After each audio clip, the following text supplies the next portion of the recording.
గ్రహించమని మాకు దయచేసిన అతను మరొకసారి నా ప్రభా ఇక్కడ మధ్యలో నా ప్రభావ సైతాన్ని శోధించబడకుండా నా ప్రభావ నీకు దూతను కావలించి మయం పొందమని ప్రార్థిస్తున్నాను. దేవా నీకు వందనాలు. మరొకసారి నాయన రావాల్సిన బిడ్డలందరూ త్వరగా రాగలరు, నీ సన్నిధానం రాగలరు, నీ కృపను గ్రహించి ముందు నా సేవ నుంచి చేతగా అప్పచెప్పుకుంటే కొద్ది ప్రార్థన నజరుడైన యేసు పేరిట అడిగి వేడుకొనిస్తున్నాము తండ్రి. ఆమేన్. ఆమేన్. అందరు కూర్చుండమ్మా. హల్లెలూయా. మంచిది.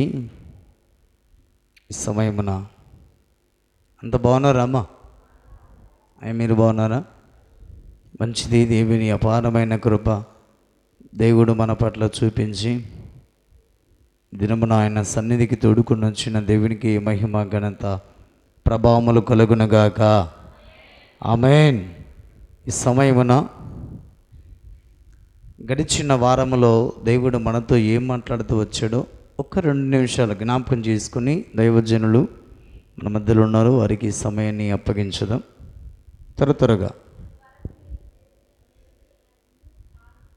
చాలును అనే అంశం మీద దేవుడు చక్కగా మనతో మాట్లాడుతూ వచ్చాడు. ఏం చాలంట? గతించిన కాలం ఇంకా చాలు. దేవుని సన్నిధిలో మన జీవితంలో గతించినటువంటి జీవిత కాలం అంతటితో చేసిన ప్రతి పాపాన్ని ఇంకా చాలు, ఇంకక్కడ కామ పెట్టకుండా పులి స్టాప్ పెట్టండి అంటున్నాడు. అందుకే గతించిన కాలమే ఇంకా చాలును అన్నాడు. రెండవది ఏంటి? తిరిగిన కాలమే చాలును. ఇదిగో ఈ యొక్క అరణ్యములో మీరు తిరిగిన కాలము చాలు, ఇంకా పాలు తేనెను ప్రవహించే దేశాన్ని స్వాధీనం చేసుకోండి అని దేవుడు చాలా స్పష్టంగా అక్కడ తెలియజేస్తున్నాడు. నిజం. మూడవది ఏంటి? ఈ పర్వతం మీద మీరు నివసించిన కాలం ఇంకా చాలు. సొదొమ గొమొర్రా ప్రాంతాన్ని దేవుడు నాశనం చేస్తున్నప్పుడు లోతుతో దేవుడు మాట్లాడుతూ వచ్చిన మాట, లోతు ప్రాంతాన్ని మేము నాశనం చేయడానికి వచ్చాం, ఈ ప్రాంతాన్ని విడిచి వెళ్ళిపోయిన దేవుడు లోతుతో చెప్పినట్టుగా దేవుని సన్నిధిలో కొన్ని స్థలాల్లో మనం నివసించిన కాలం ఇంకా చాలు. అందుకే ఈ భక్తి జీవితంలో మనమందరం కూడా గతించిన కాలమే చాలు అన్న భావాన్ని గుర్తించి ప్రతి పాపాన్ని విడిచిపెట్టి విశ్వాసమునకు కర్తయు దాన్ని కొనసాగించువాడైన యేసు వైపు చూస్తూ ముందుకు సాగిపోమన్న భావాన్ని గడిచిన వారములో దేవుడు మనందరితో మాట్లాడుతూ వచ్చాడు. కాబట్టి ఈ వారము దేవుడు తన దాసును నిలబెట్టుకొని ఏం మాట్లాడబోతున్నాడో మనందరం కూడా శ్రద్ధగా వాక్యాన్ని వినటానికి మనం సిద్ధపడదాం. ఈ సమయమున ఆ ఫీల్డ్ ఆదేశాల మేరకు ఆ సేవా భారత్ కోఆర్డినేటర్ మన ఆంధ్రప్రదేశ్కి సేవా భారత్ తరపున కోఆర్డినేటర్గా ఉండి సేవా భారత్లో జరుగుతున్న ప్రతి కార్యక్రమానికి అధ్యక్షులుగా ముందుగా ఉండి నడిపిస్తున్నటువంటి దైవజనులు స్టీఫెన్ సార్ గారు మన మధ్యకు రావటం మనకెంతో ఆశీర్వాదకరం. కాబట్టి ఈ సమయం మన దైవజనులు కొద్ది నిమిషాలు వారి వాక్యాన్ని బోధిస్తుండగా మనందరం కూడా శ్రద్ధగా మనమందరం కూడా వాక్యాన్ని విందాం. చప్పట్లు కొడుతూ దైవజనులకి సమయాన్ని ఆహ్వానిస్తూ వారికి ఇద్దాం.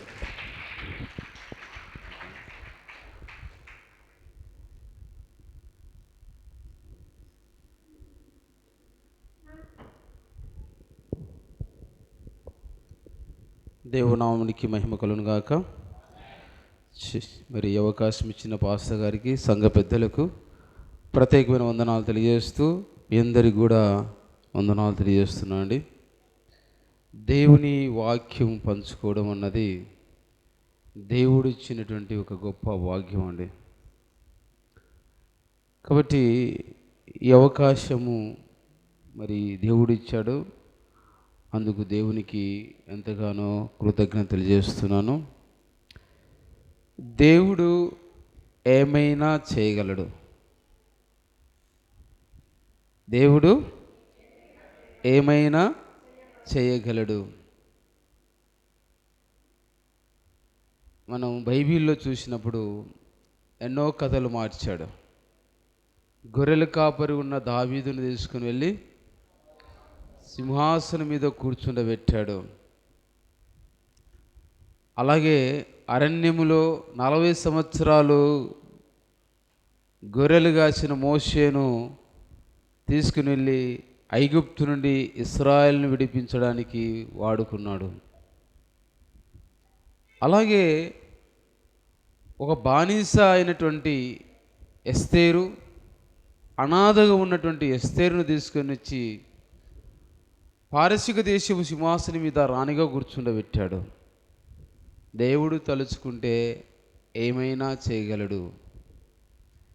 దేవుడు ఏమైనా చేయాలంటే మనం ఏమి చేయాలి? దేవుడు ఏమైనా చేయగలడు. ఎప్పుడు దేవుడు ఏమైనా చేయగలడు? మనము ఏమైనా చేయగలిగితేనే దేవుడు ఏమైనా చేయగలడు. అది ఇంతవరకు మనం చదువుకున్న వాక్య భాగంలో చూస్తున్నాం. చేపల వలన పట్టిన వాణ్ణి పరలోక వలలు పట్టే విధంగా మార్చాడు. చేపలు వలలు పట్టిన జాలరును పరలోక జాలరిగా మార్చాడు. పరలోక వలలు పట్టారు. ఎలా జరిగింది? ఎందుకు జరిగింది? ఈ వాక్య భాగంలో మనము మొట్టమొదటిగా చూసినప్పుడు ప్రజలు, లూకా సువార్త 5వ అధ్యాయం 1 నుండి 11 వరకు మనం చదువుకున్నాం. ప్రజలు వాక్యం కొరకు ఆకలితో ఉండడం మనం చూస్తున్నాం. ప్రజలు వాక్యము కొరకు ఆకలితో ఉన్నారు. యేసు ప్రభువు వాక్యము చెబుతుంటుండగా ఆయన మీద జనులు పడుచున్నారు. ఎక్కడ జరిగిందండి? ఇక్కడ గెన్నేసరేతు అనే సముద్ర తీరమున జరిగింది. దీనికి కిన్నెరోతు, గెన్నేసరెతు, తిబేరియా, గలిలియా అనే పేర్లు ఉన్నాయి. గలిలియా ప్రాంతంలో ఉంది కాబట్టి గలిలియా సముద్రం అని, తిబేరియా అనేటువంటి గ్రామం దగ్గర ఉంది కాబట్టి తిబేరియా సముద్రం అని, ఇలాగా రకరకాల పేర్లు దీనికి ఉన్నాయి. అయితే ఈ సరస్సు, దీని పాత దినాల్లో కొందరు సముద్రం అనేవారు, ఎందుకంటే పెద్దగా ఉంది కాబట్టి. ఈ సరస్సు తీరమున యేసు ప్రభు ఉండగా ఆయన వద్దకు జనులు దొమ్మిగా వచ్చారు. ఆయన మీద పడుచున్నారు. ఆయన వాక్యం చెబుతుంటే ఆయన మీద పడుచున్నారు. దీన్ని బట్టి ప్రజలలో వాక్యం కొరకు ఆ తృష్ణ, ఆకలి ఎంత గొప్పగా ఉందో మనకు అర్థమవుతుందండి. ఎందుకు ప్రజలు ఇంత ఆకలితో ఉన్నారు ఆ వాక్యం కొరకు? ఏమైంది? ఇశ్రాయేల్లో వాక్యం బోధించేవారు లేరా? వాక్యం ప్రకటించేవారు లేరా? ధర్మశాస్త్రం బోధించేవారు లేరా అంటే ఉన్నారు. దారి తప్పిపోయారు. ఏమైపోయారండి? దారి తప్పిపోయారు. వాక్యమును ప్రకటించకుండా, ప్రజల కొరకు పని చేయకుండా ఏమైపోయారు? జీవనోపాధి కొరకు బ్రతికేవారుగా మారిపోయారు. యేసుక్రీస్తు జన్మించిన రోజున హేరోదు రాజు శాస్త్రులను, పరిసయ్యులను, నాయకులను పిలిస్తే, ఎవరైతే ఈ మతపరమైన విషయాల్లో నిమగ్నం ఉన్నారో వారిని పిలిస్తే, క్రీస్తు పుట్టే స్థలం చూపించారే కానీ పుట్టినాడని వచ్చినటువంటి జ్ఞానుల మాటను నమ్మలేకపోయారు. ఈ జ్ఞానులు క్రీస్తు పుట్టాడని వారు వెతుక్కుంటూ వస్తే వారికి స్థలము చూపించారు కానీ వీరు వెళ్ళలేకపోయారు. అంటే ఈ మత బోధకులకు, మత నాయకులకు, ధర్మశాస్త్ర బోధకులకు విశ్వాసము కోల్పోయారు. విశ్వాసం లేదు వారికి. ఏం బోధిస్తున్నారండి మరి? సాంప్రదాయాన్ని పట్టుకున్నారు. పితరులు నిర్ణయించిన నిర్ణయాలు పట్టుకున్నారు. ఆ నిర్ణయాల ప్రకారంగా జీవిస్తే భక్తి అనుకుంటున్నారు. వాక్యాన్ని పక్కన పెట్టేశారు. వాక్యానికి సొంతమైన కామెంట్లు, సొంతమైన అర్థాలు వారు ఏర్పాటు చేసుకున్నారు. అందుకే ప్రజలలో వారు ఆత్మీయ ఆకలిని తీర్చలేకపోయారు. ప్రజల యొక్క జీవితాల్లో మార్పును తీసుకురాలేకపోయారు. ప్రజల యొక్క బ్రతుకును మార్చలేకపోయారు. వారు బోధిస్తున్నప్పుడు వారికి ఏమాత్రం కూడా మార్పు కలగలేదు. వారి జీవితాల్లో ఎలాంటి సహాయం దొరకలేదు. అందుకే యేసుక్రీస్తు బోధిస్తుంటుండగా వారు ఆయన వాక్యం వినడానికి ఏమయ్యారండి? ఆయన మీద పడుచున్నారంట. ఈ మాటను మనం ఆలోచించినప్పుడు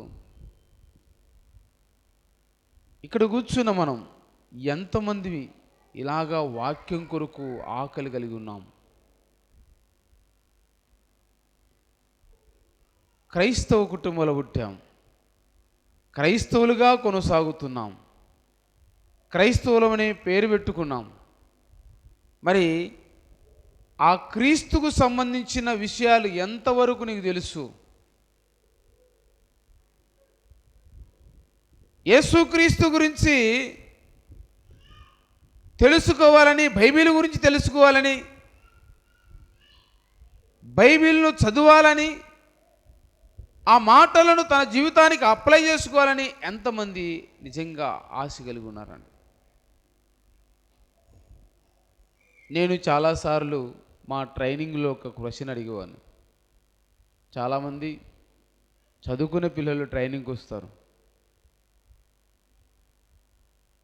ఎంతమందికి 12 మంది అపోస్తుల పేరు తెలుసు అంటే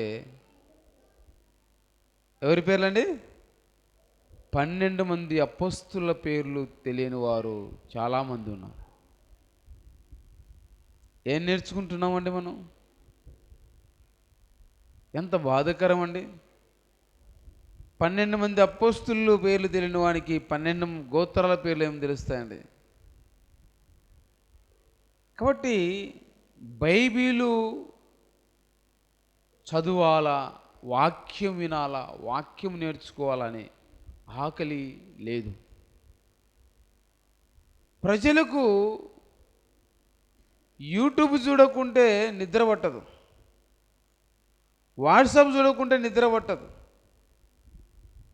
కానీ దేవుని వాక్యం లేకుండానే జీవించగలరు. అందుకే జీవితాల్లో నిజమైన సంతోషము, ఆనందము లేదు, సరైన మార్గం లేదు, సరైన నడవడిక లేదు, సరైన బ్రతుకు లేదు. కారణం ఏంటో తెలుసండి? నీ జీవితంలో దేవుని వాక్యం లేదు. దేవుని వాక్యం గురించి చాలా చక్కగా మొదటి కీర్తనలో చెప్తున్నాడు. దుష్టుల ఆలోచన చొప్పు నడవక, పాపుల మార్గమున నిలవక, అపహాసకులు కూర్చుండు చోటున కూర్చుండగా, యెహోవా ధర్మశాస్త్రమునందు ఆనందించుచు దివారాత్రములు దానిని ధ్యానించువాడు ధన్యుడు. దేవుని వాక్యమును ధ్యానించువాడు ధన్యుడు. ఎందుకంటే ఎప్పుడైతే నువ్వు దేవుని వాక్యాన్ని ధ్యానిస్తావో నీ సహవాసం మారిపోతుంది. అపహాసకులతో నువ్వు సహవాసం చేయవు. పాపులు వెళ్ళే మార్గంలో నువ్వు నిలువవు. ఎందుకు నిలుచావు? ఆకర్షణ. ఆ మార్గం ఏం చేస్తుంది? నిన్ను ఆకర్షిస్తుంది. అందుకే ఆకర్షణకు లోపడి అటువైపు చూస్తున్నావు. ఎప్పుడైతే దేవుని వాక్యమును ధ్యానిస్తావో ఆ వాక్యం ఏం చేస్తుందంటే అటువైపు వెళ్ళకుండా నిన్ను కాపాడుతుంది, అక్కడ నిలబడకుండా కాపాడుతుంది. అలాగే దుష్టుల యొక్క ఆలోచన నీ మీద ప్రభావితం చేయదు.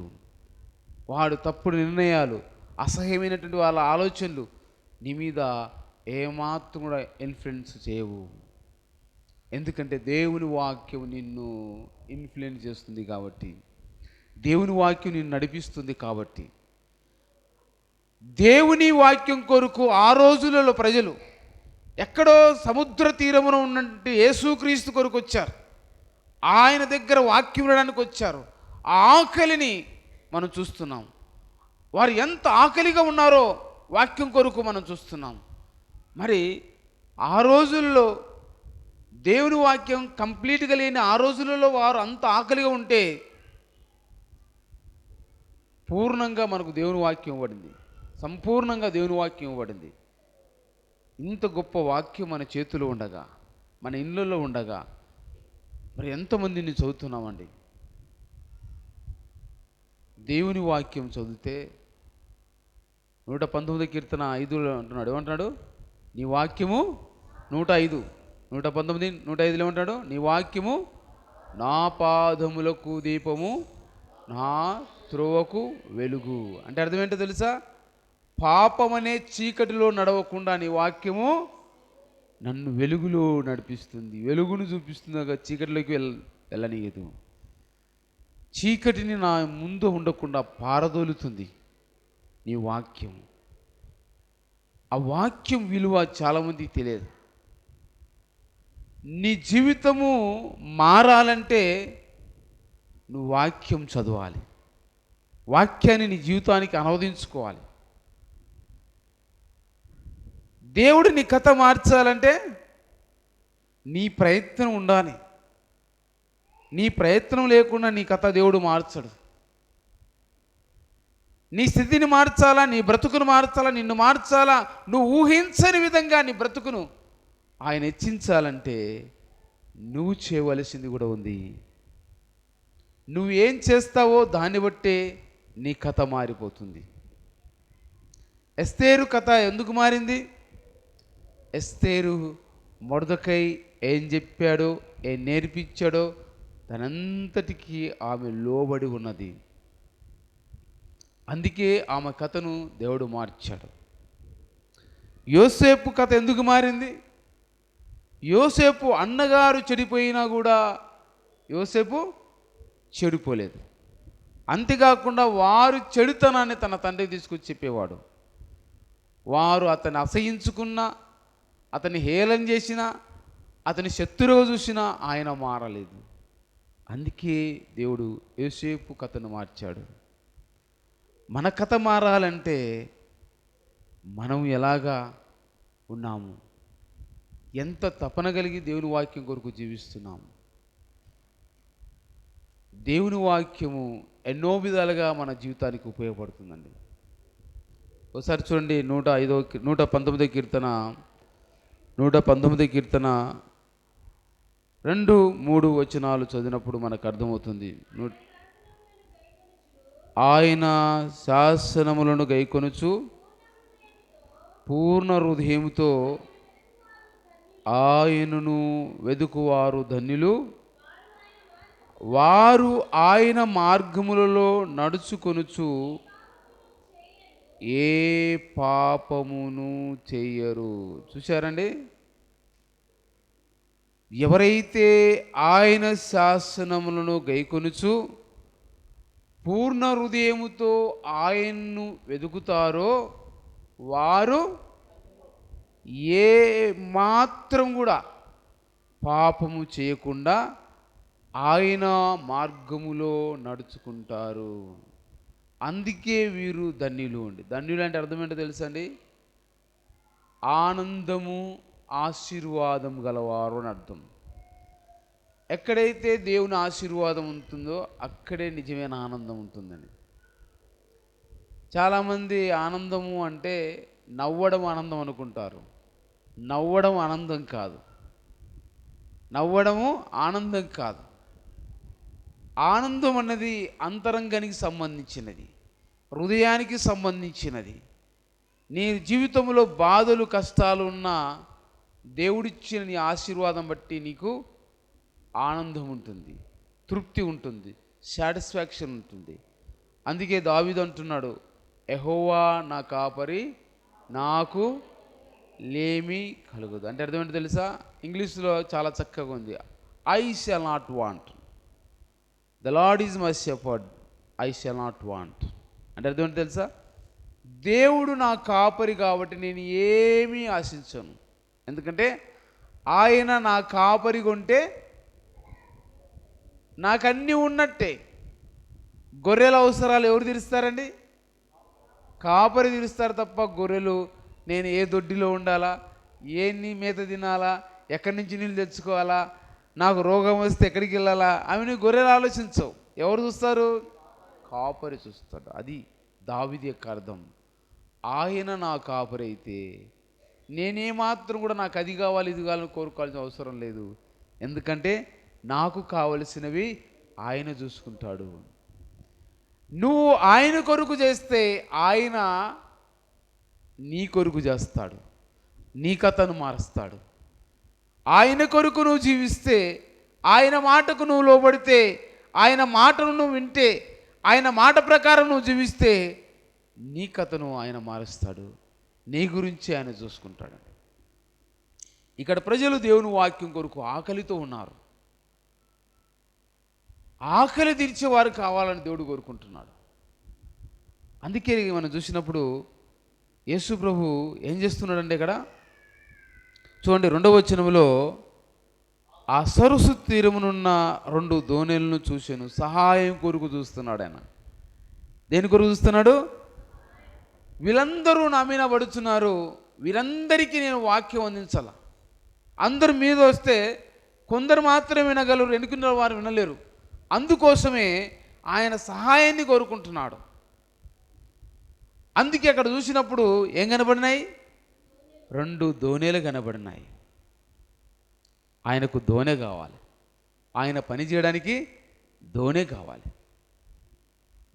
దోణె కావాలంటే ఎవరు ఇస్తారండి? నేను నీ దోణెను వాడుకుంటా అంటే ఊగుంటారండి? కానీ ఇక్కడ యేసు ప్రభు ఆ దోణిలో వెళ్ళి కూర్చొని పేతురు యొక్క దోణెను చూసి ఆ దోణిలో కూర్చొని పేతురుని పిలిచి ఈ దోణెను నీళ్ళలోకి తోయమని చెప్పాడు. ఏ పరిస్థితిలో ఉన్నాడు పేతురు?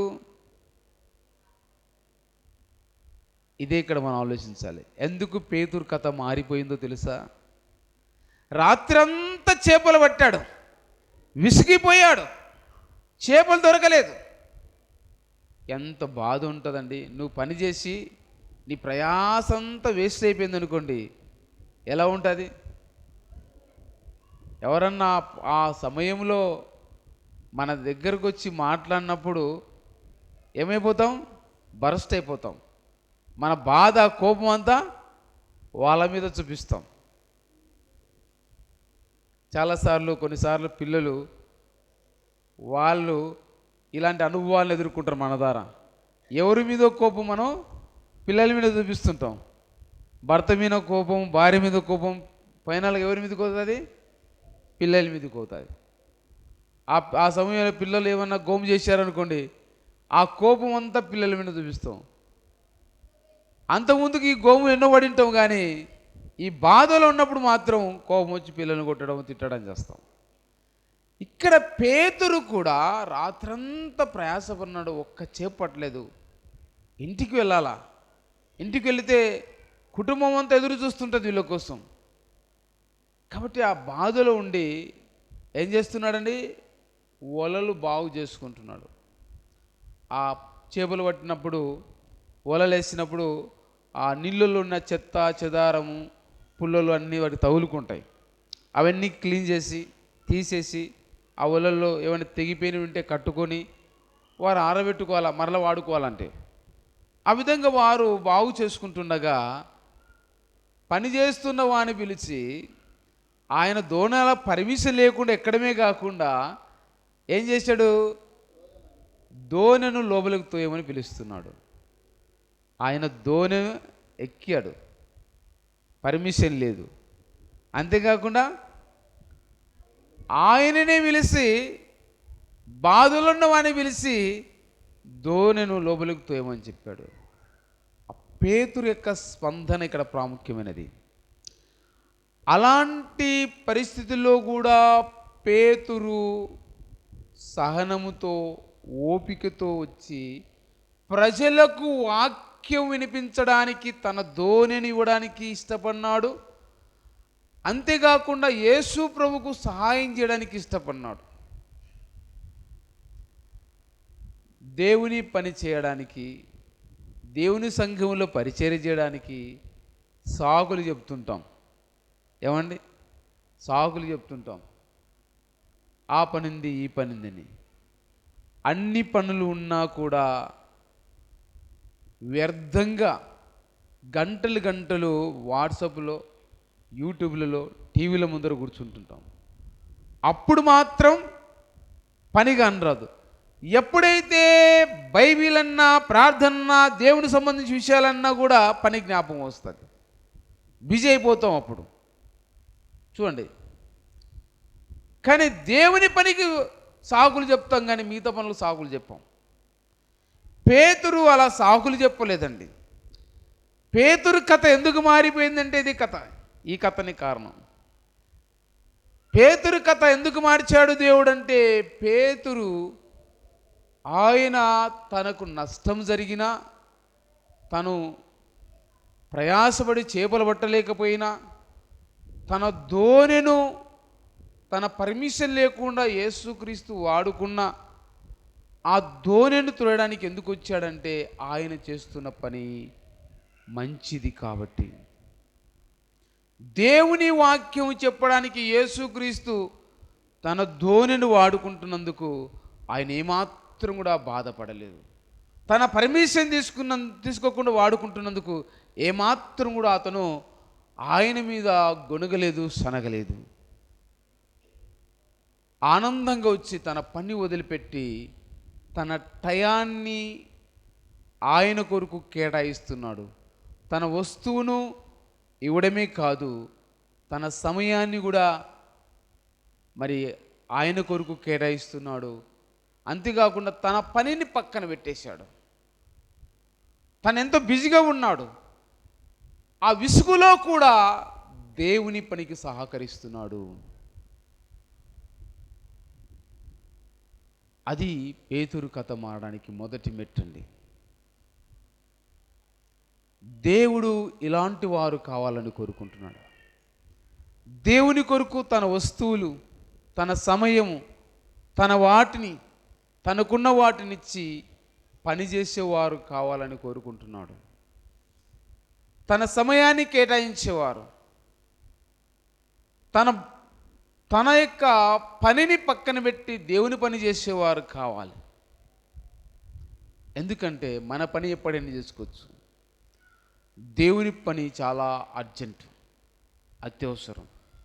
ఒకసారి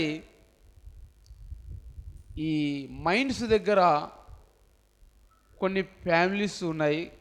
ఆ ఫ్యామిలీస్ పనిచేసేవి. ఒక ఆయనను దేవుడు ఆ మైండ్స్ దగ్గర పనిచేస్తున్న కుటుంబాల దగ్గరికి వెళ్ళి వాక్యం చెప్పమని దేవుడు ప్రేరేపిస్తుంటే, ఈయన అప్పుడే అలసిపోయి కాళ్ళ నొప్పులతో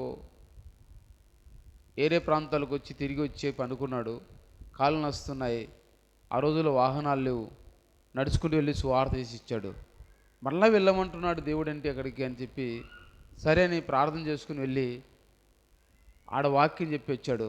రాత్రి 2 పిల్లలు, 11 సంవత్సరాల ఒక అబ్బాయి, 15 సంవత్సరాల ఒక అబ్బాయి దేవుని నమ్ముకొని తీర్మానం చేసుకున్నారు. నేను ఇంత ఆశ పోతే కేవలం 2 దేవుని నమ్ముకున్నారు. మరి దేవుడేమో దాదాపు 2 కిలోమీటర్లు నన్ను నడిపించాడని చెప్పి ఆయన నిరాశతో వచ్చి పనుకున్నాడు. ఆ రాత్రి ఏం జరిగిందంటే, ఆ మైండ్స్ ఉన్నటువంటి ఫ్యామిలీలో అవన్నీ అప్పుడు గుడిసెలు వేసుకున్నారు. అగ్ని ప్రమాదం జరిగింది. తర్వాత చాలామంది చనిపోయారు. అందులో 2 పిల్లలు కూడా ఉన్నారు. ఆ ఉదయం లేచి అక్కడికి వెళ్ళి చూస్తే 2 పిల్లలు చనిపోయారు. అప్పుడు అర్థమైంది, నేను కానీ రాత్రి వచ్చి వాక్యం చెప్పకపోయింటే ఈ 2 పిల్లలు నరకానికి వెళ్ళేవారు. ఆ 2 పిల్లలను నరకానికి వెళ్ళకుండా దేవుడు నా ద్వారా కాపాడినాడు. అంటే స్వార్థ చెప్పడము ఎంత అత్యవసరమో, దేవుని పని చేయడం ఎంత అత్యవసరమో అర్థం చేసుకున్నాడు ఆయన. కాబట్టి దేవుని పని చేయడం అనేది అత్యవసరమైనది. మన పనులన్నీ పక్కన పెట్టి దేవుని పని చేయాలి. దేవుని పని కొరకు ఏమైనా ఇవ్వడానికి, ఏమైనా చేయడానికి ముందుకు రావాలి. ఎందుకంటే అది దేవుని పని కాబట్టి. అందుకే పేతురు తన సమయాన్ని, తన పనిని పక్కన పెట్టి దేవుని కోసం కేటాయించాడు.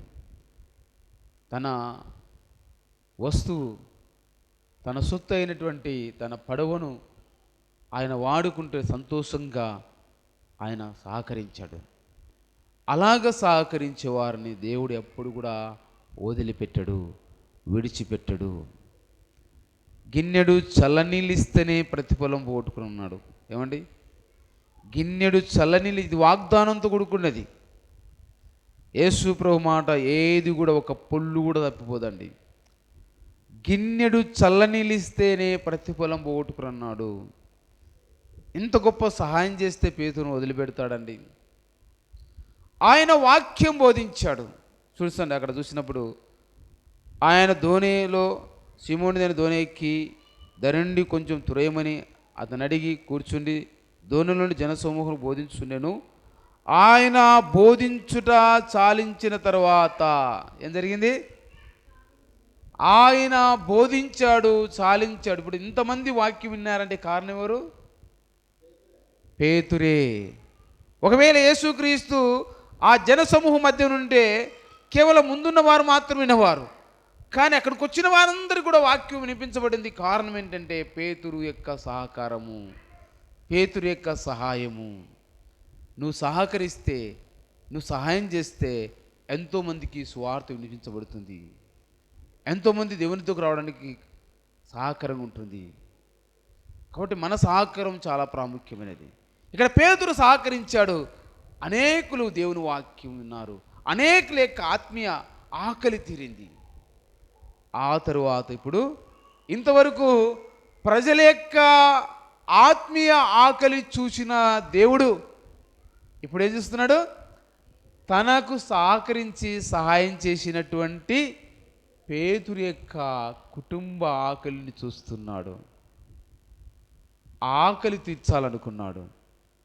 అందుకే ఇంతవరకు ఆత్మీయ ఆకలి తీర్చిన వాడు ఇప్పుడు భౌతికమైన ఆకలి తీర్చడానికి ఆయన పూనుకున్నాడు.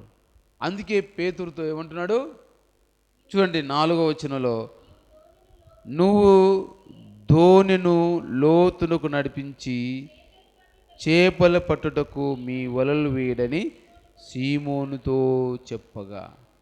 అక్కడ 2 ధోనిలే ఉన్నాయి. అంటే ఈయన చూసిన ధోనిలు ఇంకో ఏరే ఉండొచ్చు, 2 చూశాడు.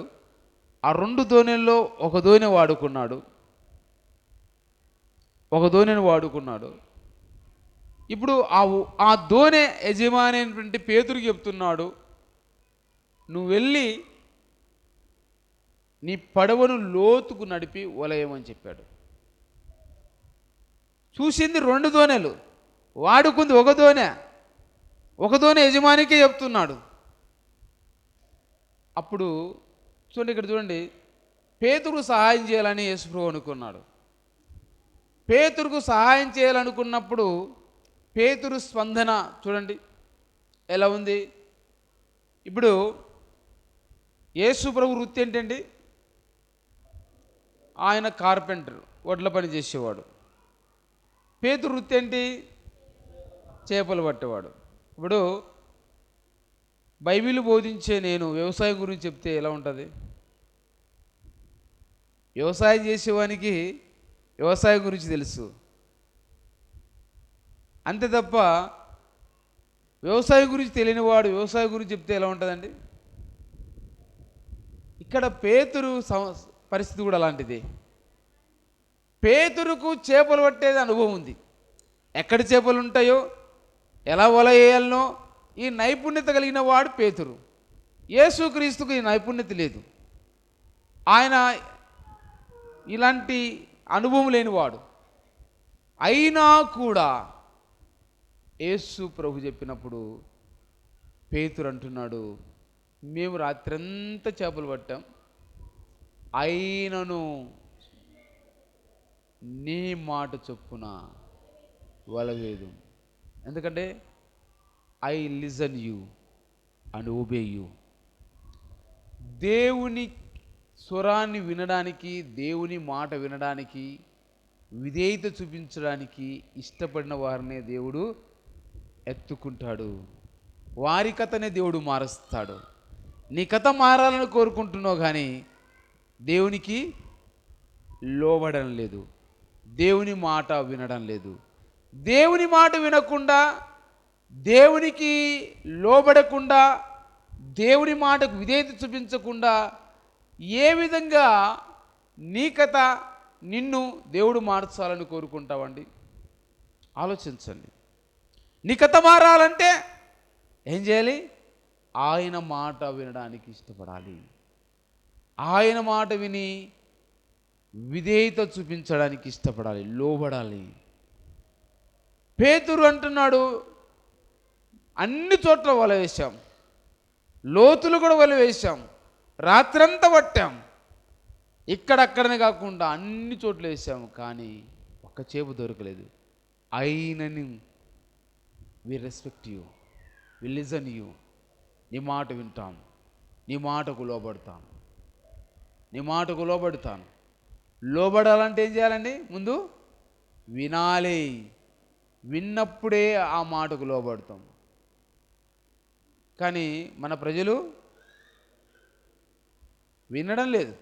వింటే కదండి లోబడది. ఒకసారి చూడండి, యెషయా గ్రంథము 6వ అధ్యాయము దేవుడు అంటున్నాడు. యెషయా గ్రంథము 6వ అధ్యాయంలో దేవుడు మరి యెషయా ప్రవక్తతో చెప్తున్నాడు. 9వ వచనం, నువ్వు పోయి ఈ జనుడితో ఇట్లనము, మీరు నిత్యం వినుచుందురు కానీ గ్రహింపుకుందురు, నిత్యం చూచుదురు కానీ తెలుసుకొనుకుందురు. వారు కన్నులతో చూచి, చెవులతో విని, హృదయంతో గ్రహించి, మనసు మార్చుకొని స్వస్థత పొందకపోనట్లు ఈ జనుల హృదయం క్రొవ్వు చేసి, వారి చెవులు మందపరిచి, వారి కన్నులు మూయించుమని చెప్పాను. ఏమైందంటే చెవులు మందమెక్కాయంట, హృదయం క్రొవ్వినదంట. చూశారండి, ఇంత పరిస్థితి ఎందుకు వచ్చింది? ప్రజలు వారు దేవుని మాటలు కానీ, దేవుని వాక్యానికి కానీ విలువ లేకుండా ఉన్నారు. గంటలు గంటలు టీవీల దగ్గర కూర్చుంటారు. హేయకరమైన బూతులతో నిండుకున్న ప్రోగ్రాంలు చూస్తుంటారు చాలామంది. అసహ్యం, కంపు కొడుతుంటుంది వాటిని వింటుంటే. అలాంటివి హ్యాపీగా వింటుంటారు, నవ్వుకుంటుంటారు. బూతులతో కూడుకున్న జోకులు, అలాంటి వాటిని చూసి సంతోషిస్తున్నానండి. దాన్ని బట్టి తెలుస్తుంది నీ క్యారెక్టర్ ఏంటో.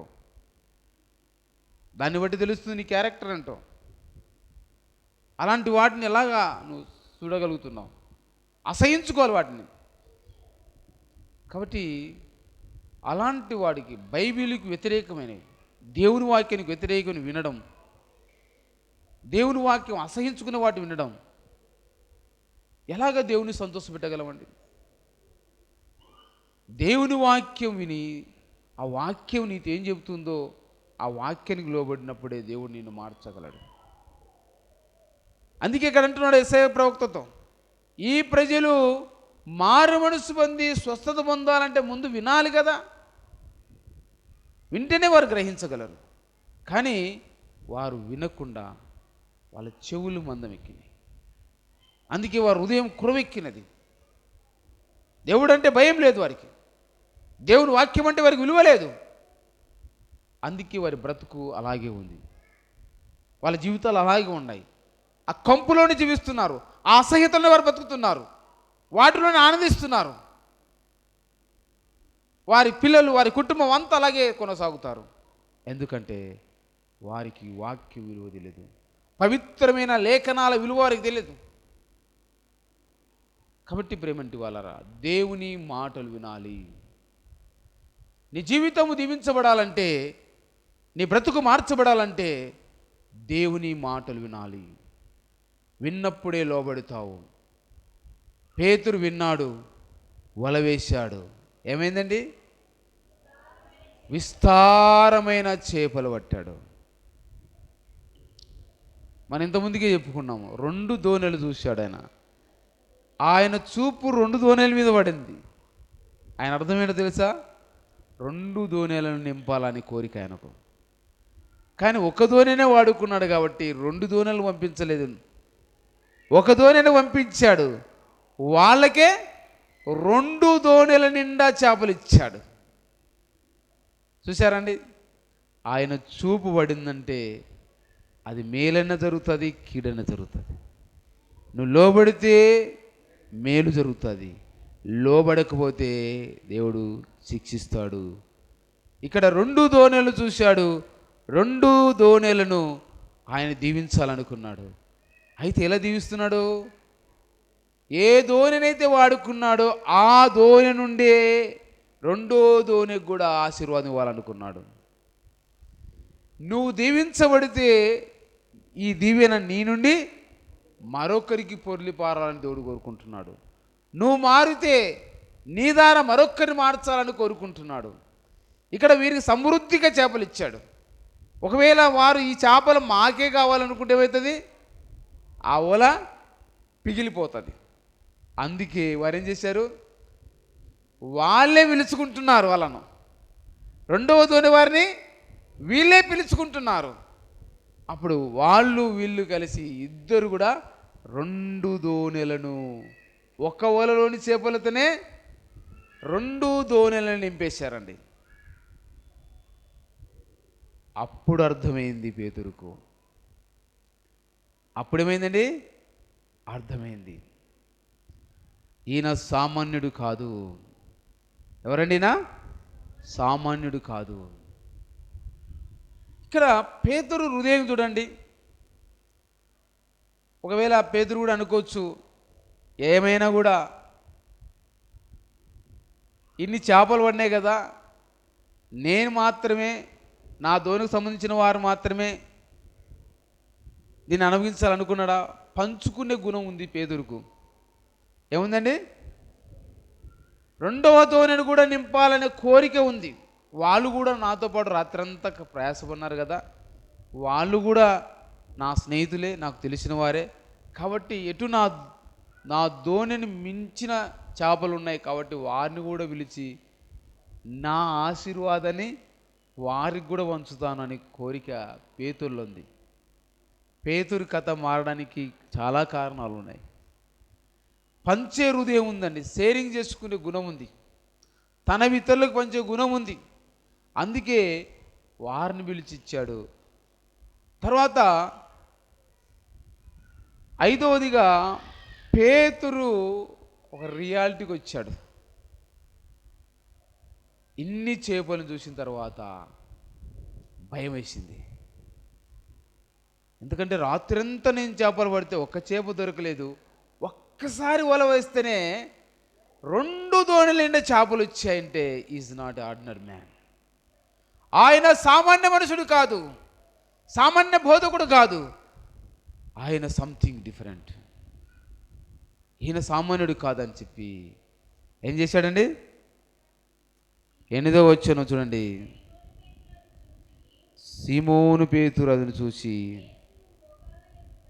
యేసు మోకాలెదుట సాగిలపడి, ప్రభువా నన్ను విడిచిపోము, నేను పాపాత్ముడని చెప్పాను. ఏమంటున్నాడండి? రియలైజేషన్. ఎప్పుడైతే నువ్వు దేవుడికి దగ్గర అవుతావో అప్పుడేం చేస్తావు? నువ్వు చూసుకోగలవు.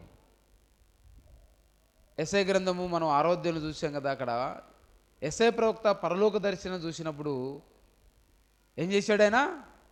ఆ దర్శనాన్ని చూసినప్పుడు, అయ్యో నేను అపవిత్రమైన పెదవులు గలవాళ్ళను, అపవిత్రమైన పెదవులు గల ప్రజల మధ్య నివసించుతున్నాను అన్నాడు. అంటే ఇక్కడ అర్థం ఏంటి? ఆయనలో ఉన్న తప్పు కనబడుతుంది. నువ్వు దేవునికి దగ్గరే కొద్దీ ఏమవుతుంది? మనల్ని మనం చూసుకోగలుగుతాం. ఆయన వెలుగులో మనకు చూసుకోగలము. చీకట్లో అద్దం చూసుకుంటే ఏమవుతుందండి? ఏం కనపడదు. అదే వెలుగులోకి వస్తే నీ ముఖం మీద ఏం మరకలు ఉన్నాయి, చెవిట ఉందా, జిడ్డు ఉందా, అన్నీ కనపడతాయి. ఆ జిడ్డును చూడగలుగుతాం అద్దంలో, స్పష్టంగా వెలుగులో ఉన్నప్పుడు. అలాగే ఆ వెలుగైన క్రీస్తును నువ్వు చూడగలిగినప్పుడు నీలో ఉన్న బలహీనత, నీలో ఉన్న పొరపాట్లు, నీలో ఉన్నటువంటి తప్పిదాలు కనబడుతుంటాయి. నిన్ను చూసుకోగలవు. ఎప్పుడైతే యేసుక్రీస్తు దగ్గరకు వచ్చాడో, యేసుక్రీస్తు యొక్క దైవత్వాన్ని చూడగలిగాడో, పేతురు తనలో ఉన్న పాపాన్ని చూడగలిగాడు. ఇక్కడ ఒక ప్రశ్న మనకు ధరిస్తుంది. ఇప్పుడు తన పాపాలు ఒప్పుకున్న పేతురు ఇన్ని రోజులు తన పాపం తెలియదా? ఏమండి, ఇప్పుడే ఎందుకు తన పాపాన్ని ఒప్పుకుంటున్నాడు? నేను పాపాత్ముడను, నన్ను విడిచిపోము అంటే నువ్వు నాతో ఉండడానికి అర్హుని కాదు. ఇక్కడ అది పేతురు ఉద్దేశం ఏంటంటే నువ్వు వెళ్ళిపోవు అనే ఉద్దేశం కాదు. నీలాంటి పరిశుద్ధుడు నాలాంటి పాపాత్ముని యొద్ద ఉండడానికి నేను అర్హుని కాదు. అది పేతురు యొక్క భయం. నువ్వు పరిశుద్ధుడవు, నువ్వు సామాన్యుడు కాదు. ఇలాంటి పరిశుద్ధుడు నాలాంటి పాపాత్ముని యొద్ద ఉండడానికి నేను అర్హుని కాదు. అది రియలైజేషన్ అండి. మనం ఒకసారి పరిసయ్యుడు సుంకరి దేవాలయానికి వెళ్ళినప్పుడు సుంకరి ఏం చేశాడు? దేవాలయం వైపు చూసి భయపడినాడు. ఆయన రొమ్ము కొట్టుకొని నేను ఆ పరలోకం వైపు చూడడానికి కూడా అర్హుని కాదు అని చెప్పి ఏడ్చాడు. అంటే అర్థం ఏంటి? ఆ పరిశుద్ధుని వైపు నేను చూసుటకు, ఆ పరిశుద్ధిని దేవుని యొక్క ఆలయానికి ఎంటర్ కావడానికి కూడా నేను అర్హుని కాదు అని చెప్పి భయం. దేవుని యొక్క గొప్పతనాన్ని, ఆయన పరిశుద్ధతను ఆయన సరైన అంచనా వేసినట్టు అని అర్థం. అది ఇక్కడ పేతురు కూడా చూశాడు. అయితే ఇన్ని రోజులు ఎందుకు గుర్తించలేదు? యేసు ప్రభు పేతురు చూసినప్పుడు ఏం చేస్తున్నాడు? పేతురు అండి ఏం చేస్తున్నాడు? ఓలలు బాగు చేసుకుంటున్నాడు. ఎందుకు బాగు చేసుకుంటున్నాడు? ఓలలు బాగు చేసుకోకపోతే అవి మరలా వాడుకోవడానికి పనికిరావు. ఓలలు బాగు చేసుకునే తెలుసు కానీ తనను బాగు చేసుకుని తెలియదు. ఏమండి, ఓలలు బాగు చేసుకుని తెలుసు కానీ ఓలలు కానీ బాగు చేసుకోకుంటే అవి వాడుకోవడానికి పనికిరావని తెలుసు. నేను బాగు చేసుకోకపోతే, నేను బాగుపడకపోతే దేవునికి ఉపయోగపడను, దేవుని చేత వాడబడను అనే విషయం పేతురికి ఇన్నాళ్ళు అర్థం కాలేదు. మనం కూడా చాలామంది అలాగే ఉంటాం. మనందరికీ తెలుసు బట్టలు శుభ్రంగా ఉన్నా తెలుసు. ఏమండి, ఎప్పుడైనా కూడా ఎక్కడన్నా ప్రోగ్రాంకి వెళ్తే ఎలా వెళ్తామండి? శుభ్రమైన బట్టలు, మంచి వస్త్రాలు, మేకప్ వేసుకొని కదండి. అలాగే మనం ఏదైనా భోజనం చేయాలనుకోండి, ఎలా చూస్తాం? ప్లేట్లు చూస్తాం, పాత్రలు చూస్తాం. గ్లాసు బాగుందని నీళ్ళు తాగేటప్పుడు పాత్ర బాగుందని చూస్తాం. అంటే ఇవన్నీ శుభ్రం చేసుకునే తెలుసు. ఏం తెలియదండి? ఈ పాత్రను నేను శుభ్రంగా చేసుకుంటే దీంట్లో వండడానికి పనికిరాదు, ఇది వండడానికి పనికిరాదు. మరి అలాగే ఈ పాత్ర కానీ శుభ్రం లేకుంటే దేవుని చేత ఎలా వాడుకుంటాడు? దేవుడు ఎలా వాడుకుంటాడు? దేవుని చేత ఎలా వాడబడుతుంది? ఈ పాత్ర, మన పాత్ర శుభ్రం చేసి తెలుసు కానీ ఈ పాత్రను శుభ్రం చేసుకుని తెలియదు. అయినా పేతురు ఇప్పటికైనా గుర్తించాడు. నేను అంటే ఇన్ని రోజులు పాపం ఉంది ఆయనలో, ఇన్ని రోజులు ఒప్పుకోలేదు, తనలో ఉన్న మురికిని చూడలేకపోయాడు, గుర్తించలేకపోయాడు, అది ఘోరమైనదని గ్రహించలేకపోయాడు. కానీ ఇప్పుడు ఎప్పుడైతే యేసుక్రీస్తు దగ్గరికి వచ్చాడో ఇక చాలు, ఈ మురికి జీవితానికి ఇక చాలు అనుకున్నాడు. అందుకే నేను పాపాత్ముడను అని తన పాపాలు ఒప్పుకుంటున్నాడు. ఎప్పుడైతే నీలో పాపాన్ని నువ్వు చూడగలవో రెండో స్టెప్ ఏంటో తెలుసండి? రెండో స్టెప్ నువ్వు చేయాల్సిందంటే ఒప్పుకోవాలి. నీలో పాపాన్ని, నీలో తప్పును, నీలో పొరపాటును చూడగలిగినప్పుడు ఒప్పుకోవాలి, దాచుకోకూడదు. మా కొలికి ఒక అబ్బాయి మొలలు వచ్చాయి, పైల్స్ వచ్చాయి, చెప్పుకోలేకపోయాడు. ఆ పైల్స్ క్యాన్సర్గా మారింది. అప్పుడు కూడా చెప్పుకోలేక ఫైనల్గా 4th స్టేజ్కి వచ్చినప్పుడు ఆయన చివరికి హాస్పిటల్ వెళ్ళి చనిపోయాడు. 35 సంవత్సరాల వయసులో. తెలంగాణలో ఉంటాడు. 35 సంవత్సరాల వయసులో చిన్న పిల్లలు. కారణం ఏంటండి? దాచుకుంటే, క్యాన్సర్ దాచుకుంటే ఏమవుతుందండి? చస్తావు. క్యాన్సర్ కంటే ప్రమాదకరమైనది పాపం.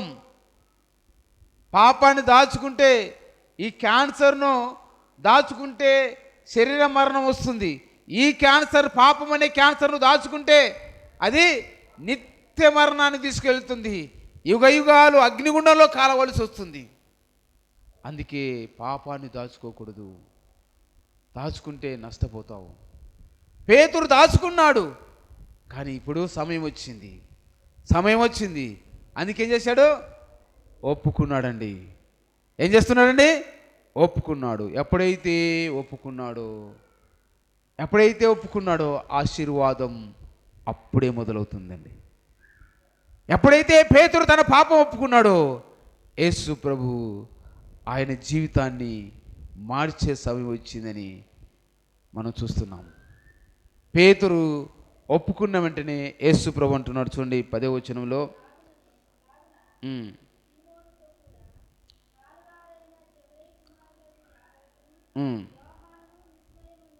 అందుకు యేసు, భయపడకుము, ఇప్పటి నుండి నీవు మనుషుల పట్టువాడవై ఇందువని సీమోనుతో చెప్పాను. ఏమంటున్నాడండి? భయపడకుము. ఇంతవరకు నువ్వు చేపలు పట్టావు, ఇక ఇంతవరకు చేపలు పట్టే వాళ్ళను వాడావు, ఇప్పుడు పరలోక వలని నీకు ఇస్తున్నా. పరలోకం కొరకు మనసులు పట్టడానికి వలని నీకు ఇవ్వబోతున్నా. భయపడవద్దు. ఎప్పుడైతే నువ్వు నీ తప్పులు ఒప్పుకుంటావో, దేవుడు నిన్ను అప్పుడే దీవిస్తాడు. నీ తప్పులు క్షమిస్తాడు. నిన్నేం చేస్తాడు? నీ స్థితిని మారుస్తాడు, నీ గతిని మారుస్తాడు, నీ భవిష్యత్తును మారుస్తాడు. ఇక్కడ పేతురు బ్రతుకు మారింది, ఆయన స్థితి మారింది, ఆయన గతి మారింది. ఆయన ఒక సామాన్యుడిగా మిగిలిపోయేవాడు. ఒకవేళ పేతురు కానీ దేవుని చేతిలో మార్చబడకపోయింటే, వారి గ్రామంలో ఎప్పుడో కనుమరుగైపోయేవాడు. ఈరోజు 1000 సంవత్సరాలైన పేతురు గురించి మనం చెప్పుకుంటున్నాం. ప్రపంచమంతా కూడా ఎక్కడైతే ఈ బైబిల్ ఉందో అక్కడ పేతురు గురించి చెప్పుకుంటున్నారు. కారణం ఏంటో తెలుసండి? ఆయనను దేవుడు ఒక సామాన్య జాలరు నుండి ఒక గొప్ప నాయకునిగా మార్చాడు. అనేక మందిని పరలోకములో చేర్చుటకు అతడు వాడబడినాడు. ఒక్క ప్రసంగంతోనే పేతురు 3000 మందిని మార్చగలిగాడండి. ఒక్క ప్రసంగం చేస్తే 3000 మంది తీర్మానించుకున్నారు. ఎలాగా? వారు హృదయాలు పొడవబడిన వారై పేతురును అపోస్తుల దగ్గరకు వచ్చి, అయ్యలారా మేమేం చేయాలని వారు వేడుకుంటున్నారు. బలవంతం చేయలేదు వారిని. పేతురు ప్రసంగం, ఒక చేపలు పట్టేవాడు ప్రసంగం చేస్తే 3000 మంది మార్చబడినారు. కారణం ఏంటి? దేవుడు అతన్ని మార్చాడు. పరలోక వలను వాడడానికి ఆయనకు అవకాశం ఇచ్చాడు. పరలోకం కోసం పనిచేయడానికి అతన్ని వాడుకున్నాడు. ప్రేమింటి వాళ్ళారా, నీ జీవితాన్ని, నీ బ్రతుకును, నీ స్థితిని, నీ గతిని పేతురులాగా మార్చాలంటే, పేతురులాగా దేవుని కొరకు సహకరించుటకు, దేవుని మాట వినడానికి, దేవుని మాట వినడమే కాకుండా విధేయత చూపించడానికి, అంతేకాకుండా నాకున్నది ఇతరుల్లో పంచుకునే గుణం, నేనొక్కనే దీవించబడాలనుకోకుండా నా నుంచి అనేకులు కూడా దీవించబడాలనే గుణము, అంతేకాకుండా మన పాపం, మన తప్పు ఒప్పుకునే స్వభావం, దాచుకునే స్వభావం కాదు. నువ్వు ఎదగాలంటే, ఆత్మీయంగా ఎదగాలంటే దేవుని సన్నిధిలో నీ ప్రతి తప్పు ఒప్పుకోవాలి. అప్పుడే దేవుడు నిన్ను కడుగుతాడు. ఎప్పుడైతే నువ్వు ఒప్పుకుంటావో అప్పుడే దేవుడు నిన్ను కడుగుతాడు. ఎప్పుడైతే నువ్వు దాచుకుంటావో నువ్వు ఖచ్చితంగా దేవునికి దూరం అవుతావు. దాచుకున్నవారు నష్టపోతారు, నాశనమైపోతారు. ఒప్పుకున్నవారు దీవించబడతారు, ఆశీర్వించబడతారు. కాబట్టి అలాగా ఉండి మన స్థితిని, మన గతిని మార్చుకుందాము. దేవుడు ఏమైనా నిన్ను చేయాలనుకుంటే ఆయన అనుకుంటున్నాడు, కానీ నువ్వు ఏమైనా చేస్తేనే దేవుడు ఏమైనా నిన్ను చేయగలడు. కాబట్టి దేవుడు ఏమైనా నిన్ను చేయాలని కోరుకున్నప్పుడు దేవుని కొరకు నువ్వేం చేయగలవు? నువ్వు దేవుని కొరకు ఏమైనా చేయడానికి తీర్మానించుకున్నప్పుడు దేవుడు నీ కొరకు ఏమైనా చేయగలడు. కాబట్టి అలాగ ఉండి దేవుని ఆశీర్వాదాలు పొందాం. దేవుడి కొద్ది మాటలు మనందరి కొరకు దీవించునుగాక.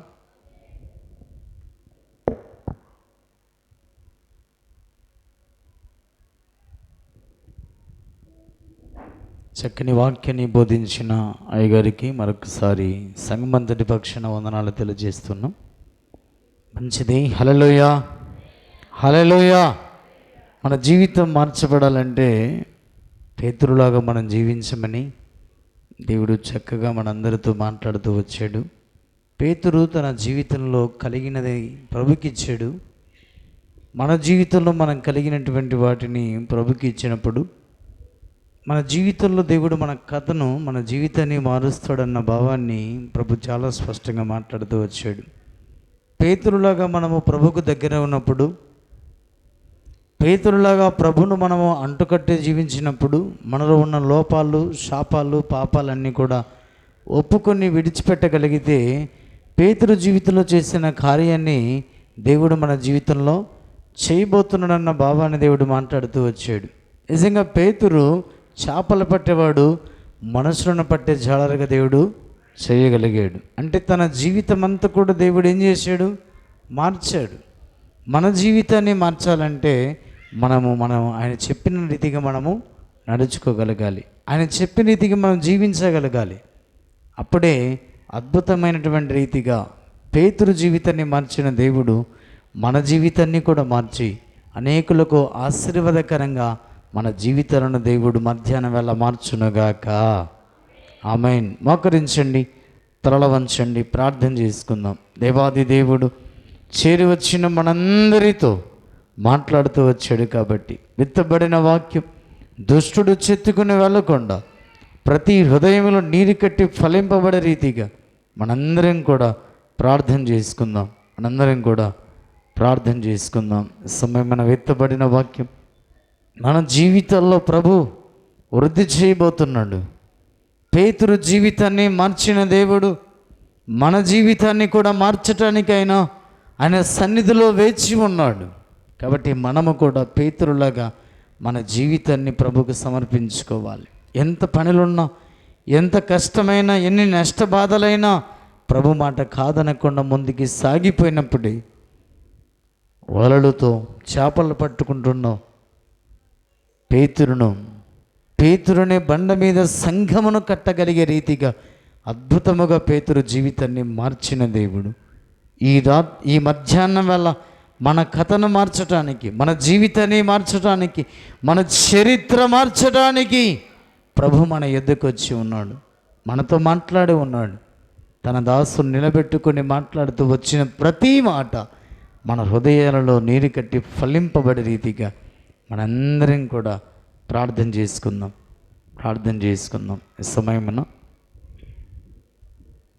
ప్రార్థన చేసుకుందాం. మదన్న ప్రార్థన చేస్తారు. విత్తబడిన వాక్యం ప్రతి హృదయంలో నీరు కట్టి ఫలింపబడే రీతిగా మదన్న ప్రార్థన చేస్తారు.